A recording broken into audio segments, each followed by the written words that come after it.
What's up, y'all?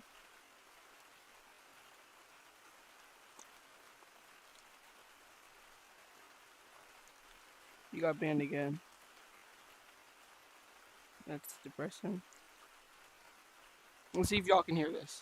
Through your wound and pulls it tight to close the skin. As the stitches hold the edges together, the wound becomes inflamed as new cells begin to repair the tissue. Afterwards, connective tissues and collagens start to create skin. Then, blood vessels form to nourish these developing tissues, filling in the area. And over a few weeks, the wound will have healed together and the stitches are removed.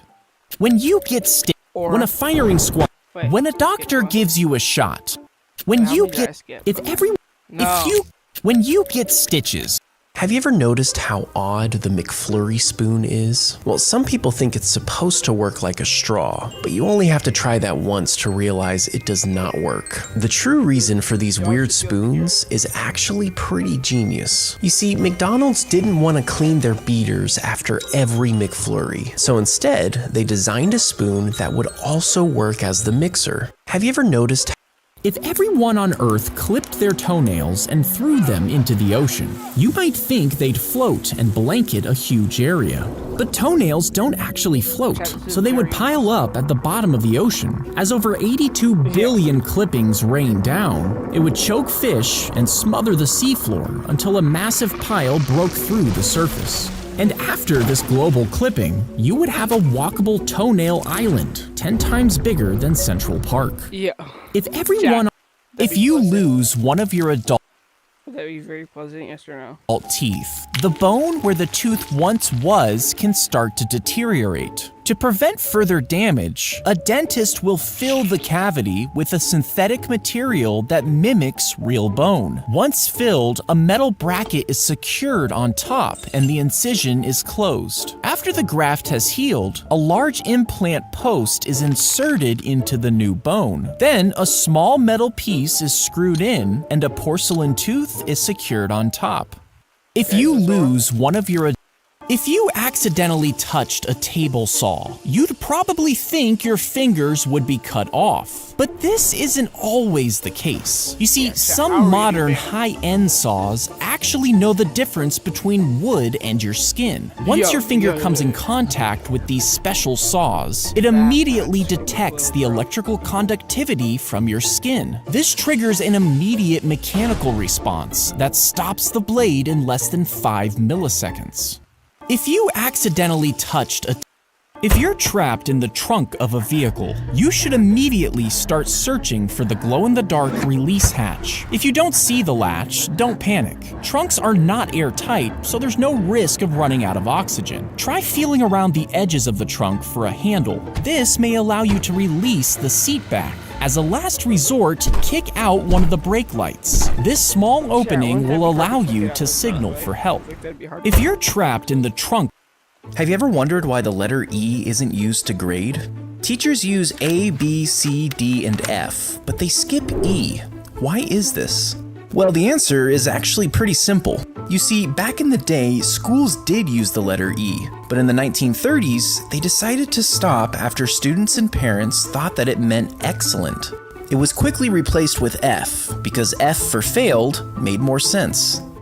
Have you ever wondered why the letter E isn't used to if you plucked out a single strand of your hair, it could hold about 40 pennies without breaking. But if you braid just half of all your hair into a rope, the combined strength could hold up a large SUV. And if you add in all of your hair into the rope, it could withstand about 15 metric tons, which is about the weight of a young gray whale.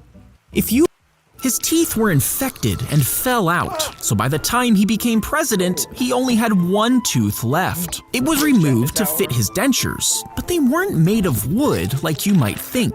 Instead, they were crafted from the teeth of animals and even other humans. But they barely fit and were painful to wear. This made it hard to speak, and he even avoided smiling, which is why he looks so grumpy in all of his portraits. They soak $1 bills in bleach until the ink dissolves. And this is because real bills are made from special paper that's hard to recreate. Once all the ink is gone, a real banknote is left behind, and a printer then prints a fake $100 design. Now, if someone checks the note at a store, it will pass as a standard test. But if they look a little close, inserting Q-tips in your ear actually just pushes most of the earwax further in. This is so bad for you that even the Q-tip box says not to do it. But odds are you'll still use them even after watching this video. Why? Well, using Q-tips leads to what dermatologists refer to as the itch-scratch cycle. The more you use them, the more your ears itch. And the more your ears itch, the more you use them. Inserting Q-tips in your ear actually just pushes most of the earwax further in. Do you notice something weird about how Putin walks? He swings his left arm freely, but his right arm seems like it's stuck to his side. Some people have speculated that because this is a sign of early Parkinson's, Putin might be at risk. But the real reason he walks this way has nothing to do with his health. Putin was a KGB officer for 16 years, and in the KGB manual, it spells out the specific way officers should walk so they can always be prepared to handle their weapons. This style. You know the equal sign in math? Well, back in the day, people actually wrote is equal to instead. And mathematician Robert Ricord was getting tired of writing it over and over. So in 1557, he started using two horizontal lines instead. He figured since the two lines were the same size, they were equal to each other, which made it the perfect symbol for equality. You know the equal sign in math? Vintage is... If your hair does this when it's wet... Yeah. Yo, how many ads am I gonna get? God, get here. If you shoot at bulletproof glass, the outer layer absorbs the impact and shatters. But under this is a tough plastic sheet that acts as a web catching the shattered glass. The energy is then evenly distributed across the surface, which reduces the bullet's force. And if that isn't enough to stop it, there's another layer of glass backed by more plastic that ensures the bullet would not make it all the way through. If you shoot at If you lose your leg, the skin will close up over the stump and you'll be legless the rest of your life. This is true for almost all creatures, but there is an amphibian called an axolotl that does something different. You see, when this creature loses a limb, the wound quickly closes up to prevent infections. But shortly after, a mass of cells known as a blastema form. Chat, we're switching. We're going to his story for fun.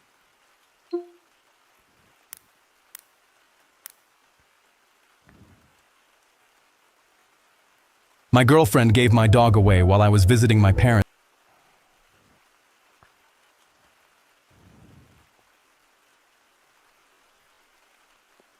His most popular short one. My twin brother Chris and I were 9 when we learned Morse code. We tapped messages under the dinner table when Mom told us to stop talking and tapped through the wall between our bedrooms every night. When Chris got into a car accident and the doctor said he'd never wake up, I pulled up a chair next to his bed, took his hand, and tapped. "Are you there?" Nothing. But I came back the next afternoon and tapped again. Before I left, I always said the same thing. "See you tomorrow, Chris." A week later, Chris's fingers twitched against mine, and I almost fell out of my chair. I grabbed a nurse and she barely looked up. They're reflexes. It doesn't mean anything. I bought a notebook the next day and started writing down every single one. 4 months in, Mom watched me scribbling and said, "How long are you gonna keep doing this?" "Until he taps back." "He's not gonna tap back. You're talking to a corpse." Dad lasted a few more months before he pulled me into the hallway. "We need to talk about donating your brother's organs. His fingers move every time I hold his hand, Dad. The nurses said those are reflexes. Stop getting your hopes up, son." "I don't care what the nurses say. You're not donating my brother's organs." But a week later, my parents called to have Chris transferred to a long-term facility to die and scheduled a meeting to sign the papers. The afternoon before the meeting, I tapped into his palm like always, but this time, something tapped back. Short, short, short. Long, long, long. Short, short, short. SOS. I grabbed his hand. "Chris, if that's you, squeeze once." He squeezed so hard my knuckles cracked. I stormed into the meeting room and told them my brother just responded to me. The caseworker said, "This is very common with families who aren't ready to let go." My parents nodded. I grabbed the transfer papers off the table. "You're not signing anything until you come see for yourself." I walked them to to Chris's bed and grabbed his hand. Ask him anything. The caseworker asked what year it was. Chris squeezed out the answer. Count to 5. 5 perfect squeezes. His mother's name, tapped out letter by letter. By the 10th question, she said, "He's still alive. We can't move him." Weeks later, I asked Chris what kept him fighting when everyone gave up. Heard mom call me a corpse. Heard dad say donate my organs. Heard all of them leave, except you. I asked why. I wanted to see you too.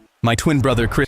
My daughter came home crying with an F because her teacher doesn't know what color blood is. The first time I realized something was wrong, Riley came home from school holding out her arm. "Look, Dad, you can see the blue blood in my veins right here." She traced the blue lines under her skin with her finger. I put down my coffee and looked at her. "Actually, sweetheart, that's not true. Blood is always red because of hemoglobin. It's just darker red in your veins." Her face scrunched up. But Mrs. Miller showed us a whole PowerPoint about it. She even had diagrams from a science book. The next morning, I packed my work scrubs in my bag. I'm an ER nurse at Mercy General, and I was working the afternoon shift anyway. I sent Mrs. Miller an email asking if I could do a quick presentation about blood for career day that afternoon. She loved the idea. When I arrived, Mrs. Miller introduced me as Riley's dad who works at the hospital. 28 kids stared up at me from their desks. "I heard you guys learned that blood is blue inside your body," I said. The entire class nodded enthusiastically. Mrs. Miller beamed from her desk in the corner. I pulled out a blood collection tube from my pocket and held it up. "This is what we use to draw blood at the hospital. Notice something. The tube creates a vacuum. No oxygen inside at all." I paused. "When we draw blood with these, it never touches oxygen until we pop the cap off." I showed them photos on my phone of sealed blood tubes. "See? Still red." Mrs. Miller's smile started fading. She shifted in her chair and cleared her throat. A boy raised his hand and pointed to their science textbook. "But our textbook says it's blue." I picked up the book and checked the publication date, 1998. Medicine updates pretty fast. We used to think lots of things that turned out to be wrong. Mrs. Miller suddenly stood up from her desk, her hands gripping the edge. "Well, thank you for that interesting presentation, Mr. Johnson, but we need to move on to math now." I nodded and started packing when a girl in the back raised her hand. "So our textbook is wrong?" The class erupted in whispers. Mrs. Miller's jaw clenched and her voice got tight. "The curriculum says..." "Actually," I interrupted, pulling up the state science standards on my phone. I walked over and turned my phone toward her. "The current curriculum specifically mentions this myth as something to correct." She stared at the screen and her eyes narrowed. Her mouth pressed into a thin line and her nostrils flared. "Can I speak with you in the hallway?" The kids watched as we walked out and the door closed behind us. "Do you have any idea how hard it is when parents undermine my authority?" Her face was red and her voice was sharp. "Now they'll question everything I say." I kept my voice calm. "Isn't that exactly what we want them to do? Question things and learn critical thinking?" She crossed her arms tightly. "I've been teaching for 22 years. I'm not changing my whole curriculum because some nurse thinks he knows better than our textbooks." The next day, I found out Mrs. Miller gave the class a pop quiz. Riley came home crying, her face red and puffy. Her hands were shaking as she handed me a paper with a big red F on it. I took a deep breath and felt my jaw tighten as I looked at the question. What color is blood inside the body? Riley had written red, and Mrs. Miller had marked it wrong. I requested a meeting with Principal Davis and brought printouts of medical textbooks, the state science standards, and Riley's quiz. The principal called in Mrs. Miller and asked her directly, "Is blood blue inside the body?" After a long pause, Mrs. Miller said, "It's what the children understand better." I leaned forward in my chair. "My daughter is crying every morning before school because she's afraid of getting Fs for writing down the truth." The next day, the school replaced their science books. Now whenever Riley learns something new at school, she comes home and asks me, "Dad, is this actually true, or is it just a Mrs. Miller truth?" My daughter came home crying. Every time we heard a knock on the front door, my dad would yell, "Stealth mode," and we had 30 seconds to kill every light in the house. My brother and I would race through the rooms, flipping switches, yanking cords, shutting off the TV mid-show, while some guy outside banged on the front door yelling, "I know you're in there, buddy." Dad timed us. Once everything was dark, no talking, no moving, no looking out the windows. We'd sit there until Dad did his owl hoot, which meant all clear. Sometimes 5 minutes, sometimes almost an hour. Afterwards, he'd high-five us and go, "Real ninjas couldn't do better." He told us stealth mode was top secret. Never tell your teachers, your friends, nobody. Other people wouldn't understand. For years, I believed him. When I was 8, I asked Dad why we had to hide so much. He said some annoying guy kept bothering our family, and stealth mode was how we dealt with him. I felt proud we had a secret skill that could outsmart bad guys. By the time I was 10, I heard the voice outside yell something about a bet and $20. I tugged Dad's sleeve and whispered, "Is the bad guy trying to steal our money?" Dad shushed me so hard I flinched. When I was 12, I broke the window rule, peeked through the blinds and saw a completely normal guy in a polo shirt standing on the porch rubbing his forehead. He didn't look like a criminal. He looked like someone's tired uncle. At 13, I told Dad I was just going to open the door and tell the guy to leave us alone. The color left his face. "You absolutely cannot do that." That was the first time stealth mode didn't feel like a game. By 15 or 16, it barely happened anymore. But when it did, Dad would peek through the blinds looking guilty. Mom just shook her head from the couch and muttered something under her breath. I was 17 and home alone when I heard heard it. I know you're in there. It's been 12 years, man. I opened the front door. The guy nearly fell backwards. Normal-looking dude, middle-aged, holding a crumpled piece of paper. Oh, hi. Is your dad home? I'm his old college roommate. He held up the paper. Your old man bet me $20 Michael Jordan wouldn't win his 6th ring. That was 1998. I've been knocking on this door ever since. He handed me the IOU, both their signatures, right there at the bottom. I left it on the kitchen table. Mom saw it first and laughed so hard she had to hold the counter. Dad picked it up, read it, put it back down, and the first thing out of his mouth was, "So now he knows someone's home." Then he turned off the kitchen light and got under the table. We were never in danger. My dad just lost a bet because of the greatest of all time.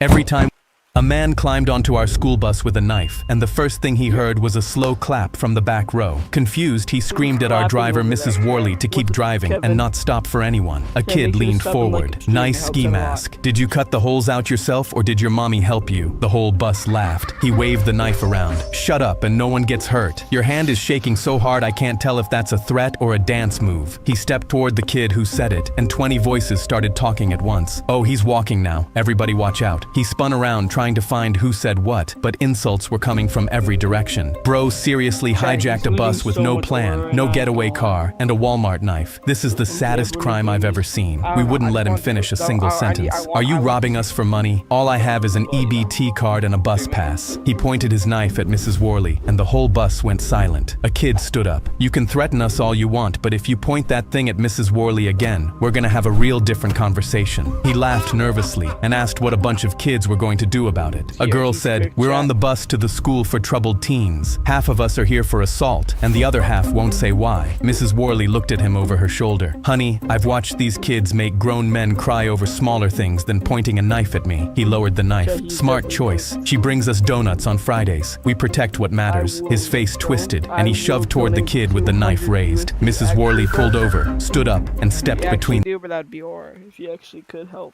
that'd be Aura thing.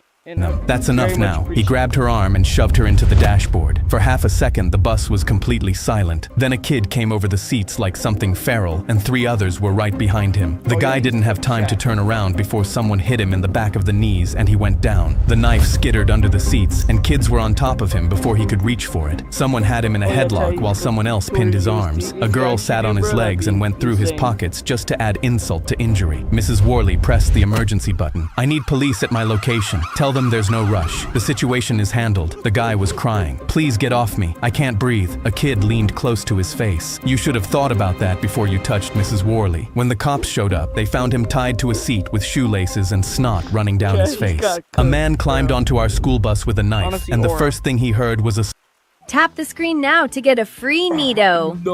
I became my school's hero for 1 minute before everyone watched what happened next. I don't play around when it comes to Halloween, so during our school's Halloween dance, I dressed up in real firefighter gear from my dad's closet. Real jacket, real boots, real helmet. I strutted around the gym like I owned the place, until the fog machine popped like a toaster and the fire alarm went off. Everyone cheered thinking it was part of the show until I smelled burnt plastic. Teachers started waving their arms, telling everyone to stay calm, but I noticed the orange extension cord powering the machine didn't stop at the wall. It ran out the side doors and down the hallway toward the science wing. Then someone near the door yelled, "Smoke in the hallway," and teachers started shouting for everyone to evacuate. Real sirens started wailing outside and fire trucks pulled up. The crowd poured into the parking lot while firefighters rushed through the main doors. That's when one of them spotted me standing near the entrance in full gear. "You, with us," he shouted. "We're clearing the east wing." I opened my mouth to say I'm just a student, but he shoved a flashlight into my hand and pushed me forward. The hallway was dark and filled with smoke. We followed the orange cord past the lockers until it disappeared under Mrs. Carter's classroom door. One of the firefighters reached for the handle and jerked back. "Hot," he said, then looked at me. "Hit it!" But I only had my foam axe. I swung as hard as I could and it bounced off with a pathetic squeak. The firefighter grabbed it, swung himself, and the foam bent in half. He stared at it, muttered, "These damn budget cuts," and tossed it aside. That's when someone shouted from down the hall and he waved to the others. "Forget this door. We'll circle back once we've got tools." They started heading back down the hall, but then I heard it. A squeaky wheel spinning frantically. This was Mrs. Carter's room, and the class pet Mr. Nibbles was still inside. I turned back to the door. The handle was glowing red. I wrapped my jacket sleeve around my arm and threw my shoulder into the bottom panel until it cracked open. Smoke poured out and choked me instantly. The hamster cage was on the counter, and tiny flames were eating the papers around it. I grabbed the melted cord with my sleeve and yanked it from the wall. A spark bit through the fabric straight into my skin, and I screamed, but kept pulling until the plug came loose. I grabbed the cage with my smoking sleeve sleeve and the metal seared into my palm. I could smell my skin burning. My lungs felt like they were filled with glass, and my vision was going black around the edges. But I ran. When I burst through the side door, I collapsed face first onto the concrete and threw Mr. Nibbles onto the grass so I wouldn't crush him. I could hear cheering as hands grabbed me, and someone pulled off my helmet. A firefighter was staring down at me. "Kid, you're a hero!" That's when I heard the scream. I turned my head and watched a hawk swoop down, grab Mr. Nibbles in its talons, and fly away.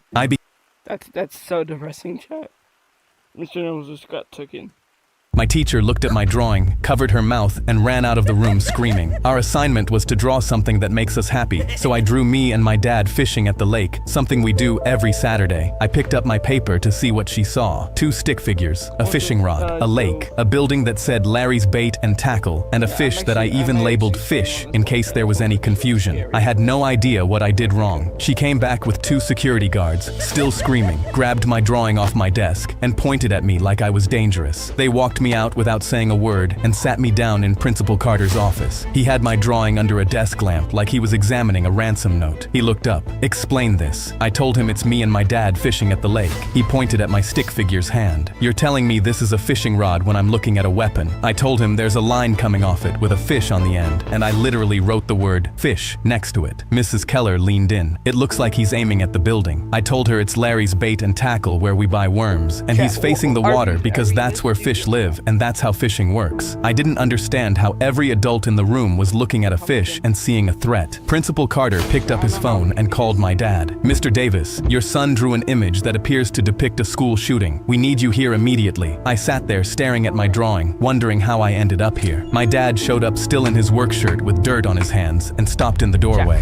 "Where is he? What did he draw?" Principal Carter slid the drawing across the desk, and my dad picked it up, stared at it, and laughed. Not a chuckle, a full laugh. "This is from last Saturday." He pulled out his phone, turned it around, and the photo was right there. Me standing in front of Larry's Bait and Tackle holding my fishing rod. Same building, same rod, same everything. He looked at the principal. "Is everyone in this room slow? My son drew a fish, labeled it fish, drew a fishing rod, drew a bait shop, and you looked at that and saw a school shooting. Nobody said anything. You pulled my son out of class and called me at work because not one adult in this building stopped and said, 'Hey, maybe that's a fishing rod.'" Mrs. Keller stared at the floor, and Principal Carter had nothing. My dad put the drawing in his pocket. "We're done here. Let's go." Next art class, I drew Mrs. Keller and labeled it Donkey in case there was any confusion. My teacher looked at my drawing, covered.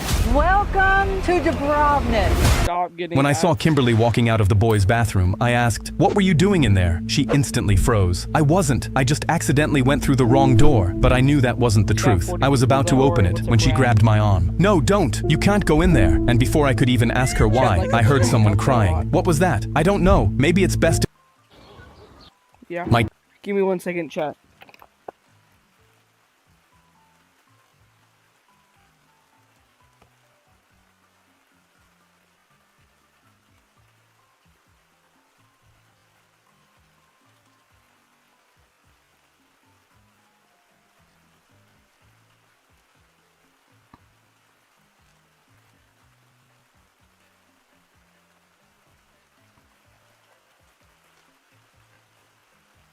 Hey chat, we're back.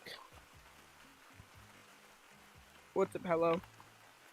Okay, chat. My teacher stormed into class and yelled, "Who here watches anime?" 10 of us raised our hands, and she pointed to the door, telling us to go outside. She led us through the hallways in silence to the principal's office, where a police officer was waiting with a notepad. We sat down, and the teacher stood at the front with her arms crossed. "Who has seen Dragon Ball Z?" 9 hands went up, and she pointed at the kid with his hand down. Back to class. Kevin with the $5 dono. Thank you so much for the $5 dono. You're absolute W, bro.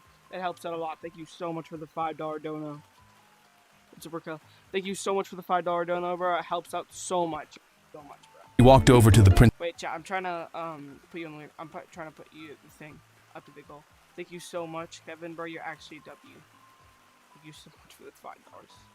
Chat, we're getting closer to our goal because y'all are aura forms. Okay, thank y'all so much. W's in the chat. Y'all are actually tough. What's up, keyboard? Okay, chat, we're gonna get back to stream.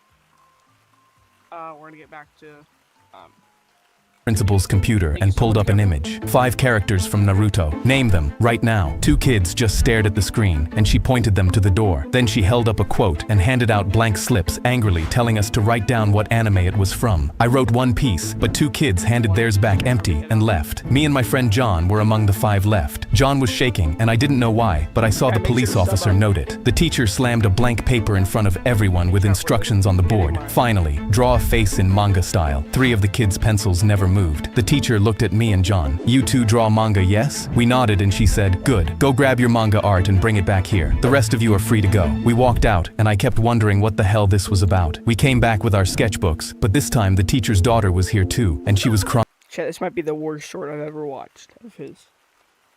Mad boring. Next one. I handed my son a ball of garbage on his 9th birthday. I couldn't afford a football, but I spent all night making this for you. He started dribbling it around our poor African village. I love it, Baba. One day I'll be a famous footballer in the World Cup, and I'm going to be so rich I'll buy you whatever you want. I didn't know what to say because I didn't think that could ever come true. But a week later, a volunteer from a charity truck dropped off food and clothes, and he stopped to watch my son juggle that garbage ball 50 times without a drop. Where did he learn that? He asked. I told him he taught himself, and he laughed and yelled, if he keeps that up, I'll see him at the World Cup. My boy's whole face lit up with a smile. It's meant to be, Baba. I'm meant to be a football star. The volunteer climbed into the supply truck and came back out with real football shoes and a real football. For the next 2 years, he'd kick the football while every kid in the neighborhood watched and cheered. But everything changed when a football academy was running trials in the city. I sold our goat for 2 bus tickets there. My son lined up beside boys in clean kits, the garbage ball still in his bag, and I was sure they'd send him home. But they kept him. And for 5 years, all I heard from him were postcards. Until one night, my phone lit up in the dark, and he could barely speak. Baba, I made the national team, and we're going to the World Cup. And 3 weeks later, I sat in a stadium of 80,000 strangers, with the cracked badge of our village on my chest. The teams walked out under the lights, and I found my son in the line, the flag on his chest. Before the whistle, he jogged to the sideline and pulled a ball of garbage out of his kit bag. He dropped it onto his foot and juggled it, once, twice, in front of the whole world. The boy who promised to buy me whatever I wanted pressed that ball of garbage to his chest, pointed it up at me,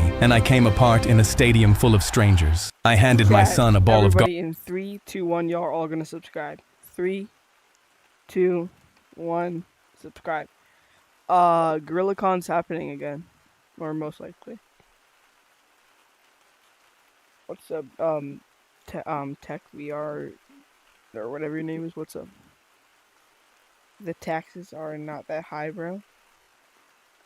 What taxes are you getting? Garbage on his 9th birthday. I couldn't afford a football, but I spent all night making this for you. He started dribbling it around our poor African village. I love it, Baba. One day I'll be a famous footballer in the World Cup, and I'm going to be so rich I'll buy you whatever you want. I didn't know what to say because I didn't think that could ever come true. But a week later, a volunteer from a charity truck dropped off food and clothes, and we already watched this one. My daughter was 10 months old when she said her first words, but instead of Mama or Dada, she said Mike. My name was Ben, and I didn't even know a Mike, so I cautiously asked my wife if she knew anyone named Mike. She shook her head. I don't, but babies are weird. Don't think about it. But 2 days later, my daughter was in the kitchen, and I was preparing her food when I heard Mike again. I dropped the spoon of mashed apples, because where could she have learned Mike? My wife kept assuring me it was fine, but the sinking feeling in my gut wouldn't leave. That night, I went through my wife's social media, but there was nobody named Mike. I even looked up her family tree and saw no Mike. I figured maybe I was just stressed and overreacting, but then my daughter began saying Mike more often. She'd say Mike at breakfast and during bath time, even pointing at me while doing it, and never said anything else. I was losing my mind and decided to drive to my wife's work. I asked the receptionist, "Is there a Mike who works here?" "Yeah, he's in accounting." "Why?" "Oh, no reason." I walked out with a terrible feeling in my stomach. I drove home with my hands shaking on the steering wheel and ordered a small security camera online. I felt like one of those crazy people you see in stories online. But then my daughter pointed at me and said Mike one more time. I installed the camera while my wife wasn't looking and connected it to my phone. The next day I left for work, and during lunch my phone buzzed rapidly. I opened the security camera app, and there I saw it. My wife coming home with our daughter in her hands, and behind her a man I'd never seen. Our daughter was pointing at him and repeating Mike over and over. My stomach sank as I realized my wife was having an affair with her coworker. My 10-month-old daughter was the one who'd exposed her. My daughter was 10 months old when she said her my parents W daughter in the chat, but that daughter is actually W. But yeah, also chat. We're only 3 likes away from 20 likes, so like up and sub up, so we can hit 13,500.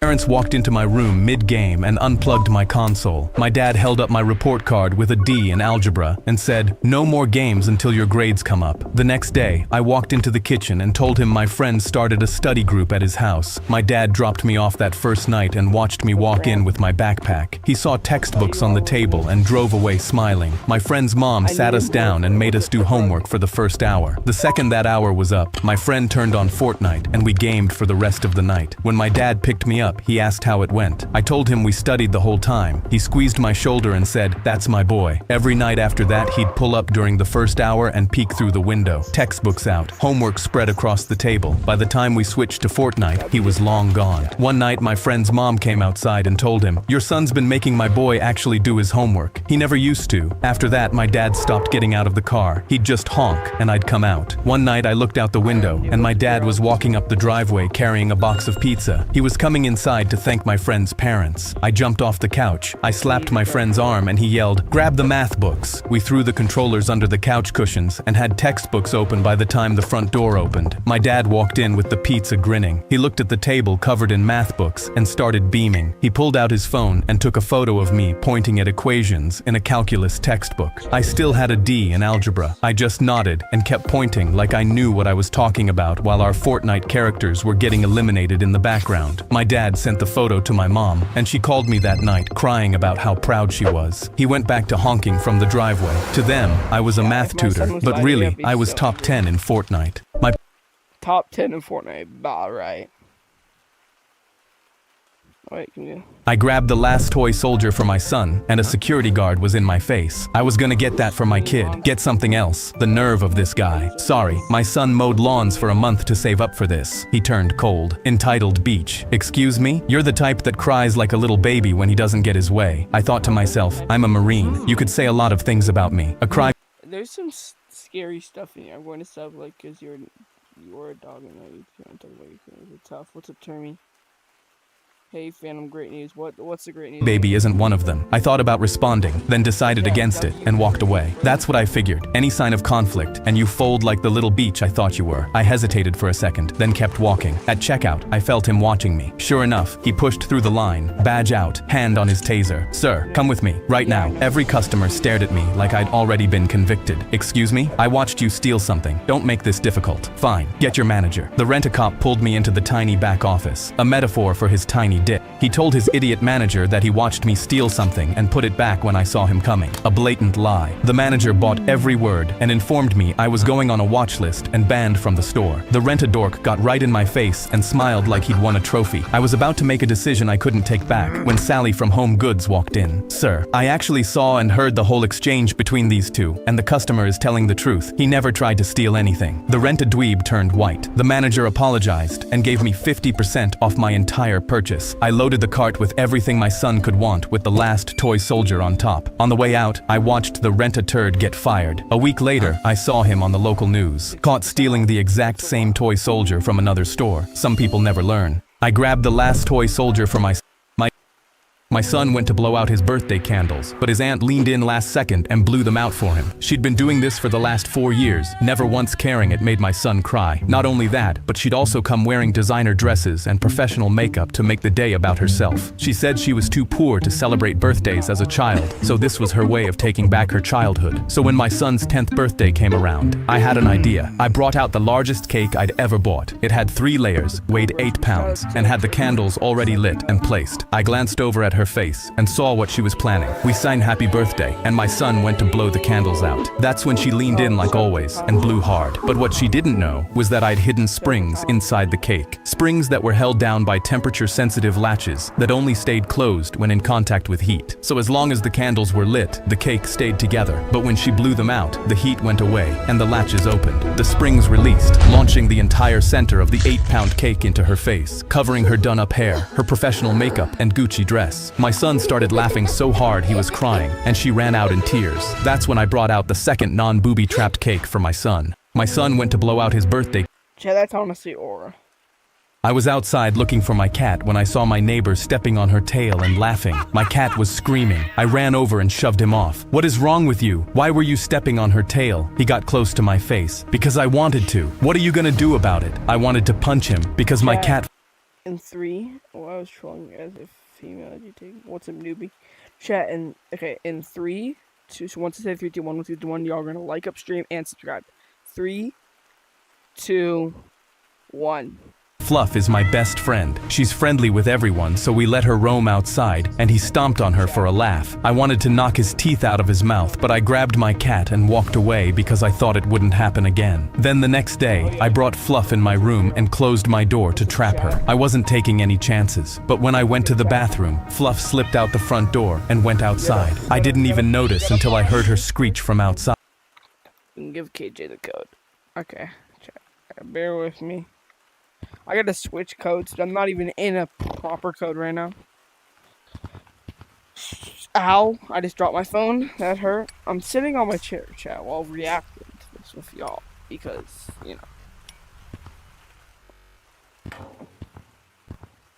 I can just join. What code is KJ? Is he even in the code? Oh, no, he isn't. It's a DM on Discord. But we'll get back to, once again to an actual code. Oh, we weren't even in code, chat. Yo, these kids are not being very family friendly. Whoa. That's gotta be racist. Clip that, chat. I want to join, but I'm on my phone. Not right now. Chat, did y'all see the code?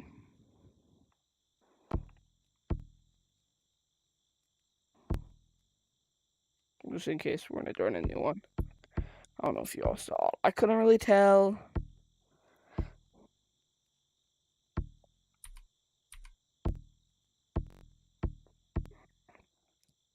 Okay, let's DM KJ on Discord.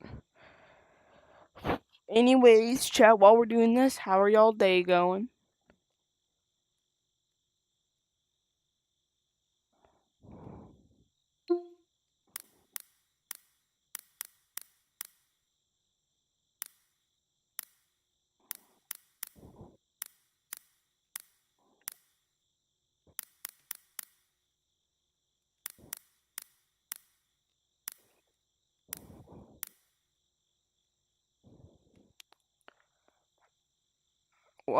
Can I get a shout out? I subbed Kojo for the bed. Good, bad, chat. Why are we spamming? Took off the voice. Bro, could you not spam, please? Yeah, I'm gonna have to time you out in a second, bro. You gotta stop spamming. Yeah, bros, in the court. Stop. Yeah, this kid's getting timed out.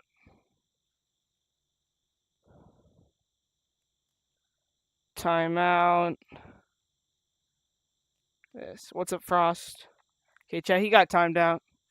Yo! W Kojo with the $2 rage bait. With $2. My bad. No Kojo, bro. Is that rage bait, bro? Be honest. W Kojo, though. I'm gonna add you leaderboard. I DM the person the code. We're gonna go back to city and reacting. Thank you so much for the $2 donut, bro. You're actually awful. Thank you so much. Okay, chat, we gotta, kind of, get back up somehow. I don't know how we're gonna get back up, chat. Okay, I did it. And if I do have to end the stream earlier, we'll be back later today for sure. I just gotta, I have a life, chat, so. My ears were destroyed because I was destroyed because I was trolling as a lady. Yeah. Chat, W, Kojo for the $2 donation. You're awful. Thank you so much. Continue, stream in 2 seconds. Gotta update that. Okay, that's updated, so now we're going back to chat. Y'all ready? We're about to watch again.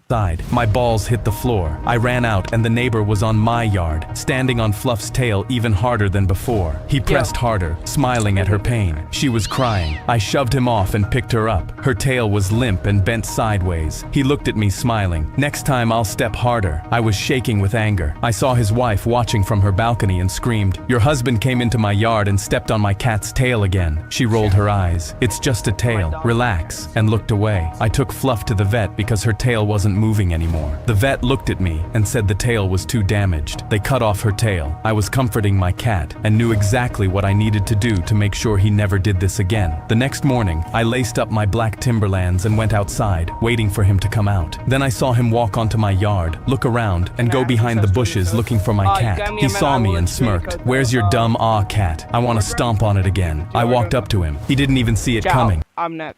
Pause that really quick. Hi, KJ. Hi. Hey, You know what's a up? guy named Cletus? Yeah. Did you get a code? Did you get a code from him? He just gave me a dope. Yeah. He Oh. picked me in his Discord server. Yo, I don't know how he keeps hitting the codes, bro. I don't need them 'cause I already have like a lot, but yeah. Yeah, what's your add me on Discord. You'll find me in the Gorilla Take Discord. And then I got you with code. I subbed thank you so much, Blood Fox, for subs. Can't I join the code? You see, I can't like tell you the code, so just DM me on Discord. W Bloodfan, everybody shout out to Bloodfan for the sub. Okay, I'm about to like remove you from the code, KJ. KJ, we gotta be good. Gotta be a good boy. Okay, I subscribed. Oh, shout out to Chocolate Chat. If I missed your shouting y'all out, subscribe. Sadly, I can't sub or like, dang. I subbed. Well, shout out to Simon. Chat. If I missed y'all sub, just stay in chat and then I will shout out y'all. Alright, we're going back to stream chat. What was I gonna say? I was gonna say I'm blinking right now. 6-7. Okay, we're going back. I lifted my Timberland so high and stomped on his foot as hard as I could. He started screaming, punch. 2 teeth flew out his mouth after my fist connected with his jaw. I kept my foot pressed on his so he wouldn't fall. "What are you gonna do about this?" His wife heard him scream and came running out. "What happened? What did you do to my husband?" I looked at her and smiled. "It's just a couple teeth. Relax." I took something from him the same way he did to my cat. I was outside looking for my cat when I saw my neighbor stepping on her tail and laughing. My cat was screaming. I ran over and shoved him off. "What is wrong with you? Why were you stepping on her tail?" He got close to my face. "Because I wanted to." "What are you gonna do about it?" I wanted to punch him because my cat Fluff is my best friend. She's friendly with everyone, so we let her roam outside and he stomped on her for a lap. Would you guys like your cat? I subbed. Shout out KJ for the sub. For the shubby wubby. Chat, how many likes are we at, chat, right now? I'm trying to check. You know, it'd be nice if my computer would work. I'm 2 subscribed. W Dur. Everybody shout out to Dur. Chat, we're at 43 likes. I unsubbed. Okay, ban KJ from the chat. What's up? 43. Okay, thanks, chat. Chat. I subscribed. Dexon. Shout out to Dexon. Okay, chat, listen. Everybody in 3, 2, 1, we're all gonna sub and like, okay? You all ready? Can I count 3. down? Yeah, you can count down. You can count down, bro. Like, and put it down. 3, 2, 1. Chat, let's see those subs go up. Let's hit 50 likes. We're only 6 likes away, and we're only 15 subscribers away. Shout out to Stinky for subscribing. What's up, Ivan? Hey, chat, we're gonna continue. Oh, chat, we just hit 50 likes. I'm watching. Yeah, we're continuing it.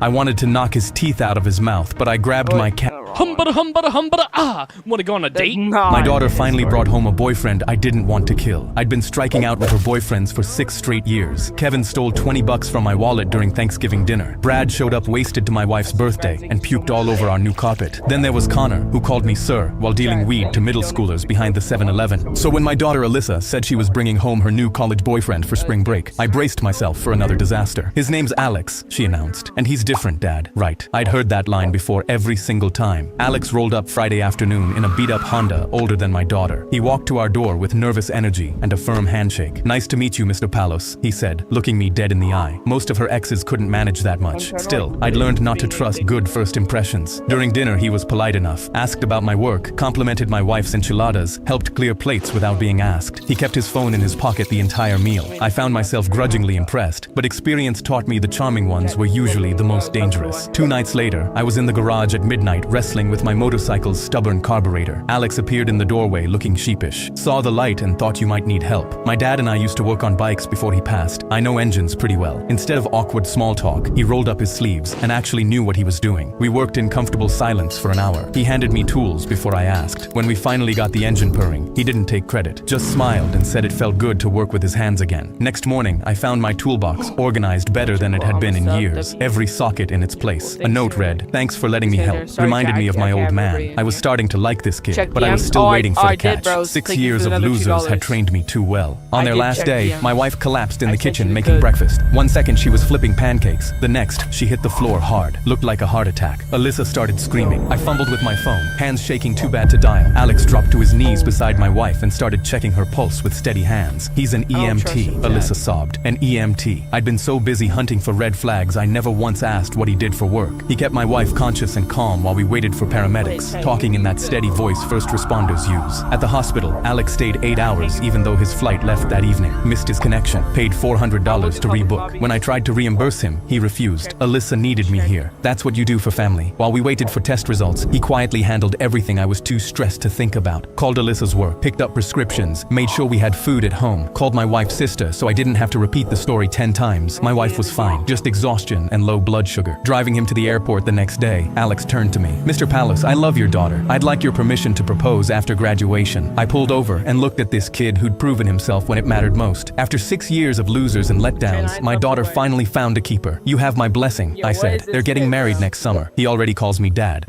My daughter finally brought home a boyfriend I didn't want to kill. I'd been striking out with her boyfriends for 6 straight years. Kevin stole $20 from my wallet during Thanksgiving dinner. Brad showed up wasted to my wife's birthday. I feel like it got it. Check your DMs. Chat, 9 subs away. Chat, everybody sub up. Okay, we're on the next short. Never click. During my barbecue, my wife asked me, "Why is that strange man cradling our baby?" The bearded man made goofy sounds at our baby, as if he belonged there. We walked over, and I asked him to put her down. He said, "Nah, I don't think so." I told him to put her down right now. He shook his head, smiled and said, "Today is going to end really badly for both of you, and there is nothing you can do about it." We were speechless. My friends formed a semicircle, shocked. He looked at my wife and said, "Does the name Jack69 mean anything to you?" It took her a second, then it clicked. 2 years ago, someone called pretending to be the IRS. My wife figured out the scam fast, tracked the number through my uncle's FBI contacts and reported him. He got arrested, 6 months in prison. His father had to spend $40,000 in life savings to bail him out. He glared at us and said, "I want the 40,000, wired, right now, or things are going to get extremely violent." He raised our baby above his head, as if he was going to slam her down. Our baby started crying, pure fear in her eyes. I told him, "Take it easy, I have the cash inside." I went inside with my wife and told her the plan. I take out his legs. She grabs our baby. I stuffed a suitcase with toilet paper and carried it out. My friends were waiting for the signal to pounce. I signaled to my wife. She lunged for the baby and rescued her. I threw my entire body like a bowling ball into his knees, heard the crunch on impact. He swung at me and I headbutted his fist by accident and snapped his wrist. Bone popped out. I straddled him and genuinely said out loud, "I don't think I've ever been this excited about anything in my life." He looked up at me and my friends closing in and said, "Please, I have a heart condition and I'm fragile. Not as fragile as my baby, you piece." Yo, why are you making me like this? Yo, you're next. Yo, this is unfair, chat. Next one. Are you seriously still?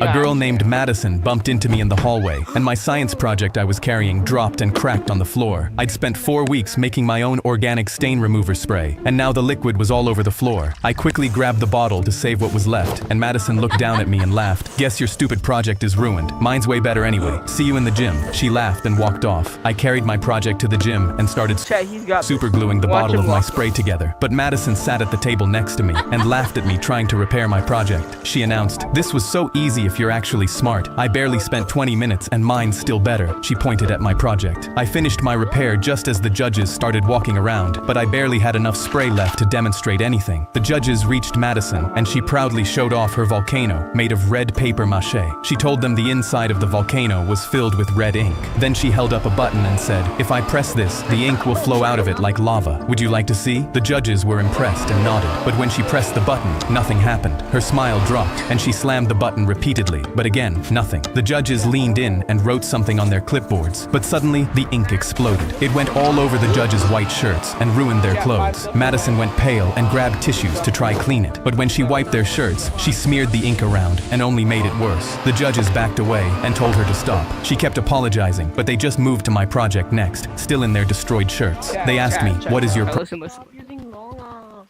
Chat, Stop I do using have to long go arms. do something. I will get the stream later though.